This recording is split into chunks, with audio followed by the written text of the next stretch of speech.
Hi friends, இன்றைக்கி ஜூலை 24 நான் எங்கே வந்திருக்கேன்னா செம்மலி பூங்கா பார்க் வந்திருக்கேன். படிக்கலான்னு வந்தேன். இங்கே வந்து நுழைச்சீட்டு வாங்கணும்னு சொன்னாங்க. நான் 100 ரூபா கொடுத்து 1 மந்த் பேக்கேஜ் வாங்கிட்டேன்.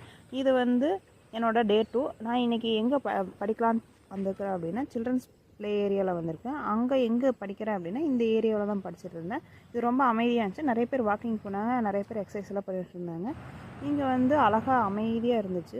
நான் உட்காந்துருந்த ஏரியாவில் நிறைய பேர் அமைதியாக தான் இருந்தாங்க. நான் இன்றைக்கி என்ன டார்கெட் வச்சு வந்திருந்தேன், 7th 3rd term படிக்கணும் முடிக்கணும் அப்படின்னு வந்தேன். நான் படிச்சுட்டேன், கம்ப்ளீட் பண்ணிட்டேன். இன்றைக்கி வந்து இந்த மைல் வந்து என் கம்பெனி கொடுத்துச்சு, அழகாக இருந்துச்சு. இதே மாதிரி இன்னொரு மைல் இருக்குதுன்னு சொன்னாங்க. இந்த பார்க்கில் வந்து 2 மைல் அழகாக இருக்கும், எப்போவுமே இங்கே தான் இருக்கும் அப்படின்னு சொல்லிட்டு இருந்தாங்க.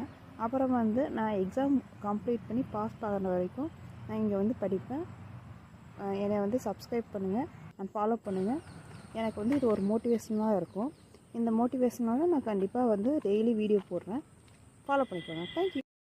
ஹாய் ஃப்ரெண்ட்ஸ், இன்றைக்கி ஜூலை 24 நான் எங்கே வந்திருக்கேன்னா செம்மலி பூங்கா பார்க் வந்திருக்கேன். படிக்கலான்னு வந்தேன். இங்கே வந்து நுழைச்சீட்டு வாங்கணும்னு சொன்னாங்க. நான் 100 ரூபா கொடுத்து 1 மந்த் பேக்கேஜ் வாங்கிட்டேன். இது வந்து என்னோடய டே 2. நான் இன்றைக்கி எங்கே படிக்கலான்னு வந்திருக்கிறேன் அப்படின்னா சில்ட்ரன்ஸ் ப்ளே ஏரியாவில் வந்திருக்கேன். அங்கே எங்கே படிக்கிறேன் அப்படின்னா இந்த ஏரியாவில் தான் படிச்சுட்டு இருந்தேன். இது ரொம்ப அமைதியாக இருந்துச்சு. நிறைய பேர் வாக்கிங் போனாங்க, நிறைய பேர் எக்ஸசைஸ் எல்லாம் பண்ணிட்டு இருந்தாங்க. இங்கே வந்து அழகாக அமைதியாக இருந்துச்சு.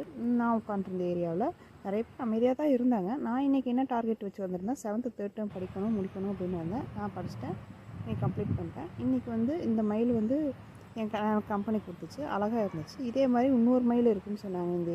இந்த பார்க்கில் வந்து 2 மைல் அழகாக இருக்கும், எப்போவுமே இங்கே தான் இருக்கும் அப்படின்னு சொல்லிட்டு இருந்தாங்க. அப்புறம் வந்து நான் எக்ஸாம் கம்ப்ளீட் பண்ணி பாஸ் ஆகிற வரைக்கும் நான் இங்கே வந்து படிப்பேன். என்னை வந்து சப்ஸ்கிரைப் பண்ணுங்கள் அண்ட் ஃபாலோ பண்ணுங்கள். எனக்கு வந்து இது ஒரு மோட்டிவேஷனாக இருக்கும். இந்த மோட்டிவேஷனால நான் கண்டிப்பாக வந்து டெய்லி வீடியோ போடுறேன். ஃபாலோ பண்ணிக்கோங்க. தேங்க்யூ.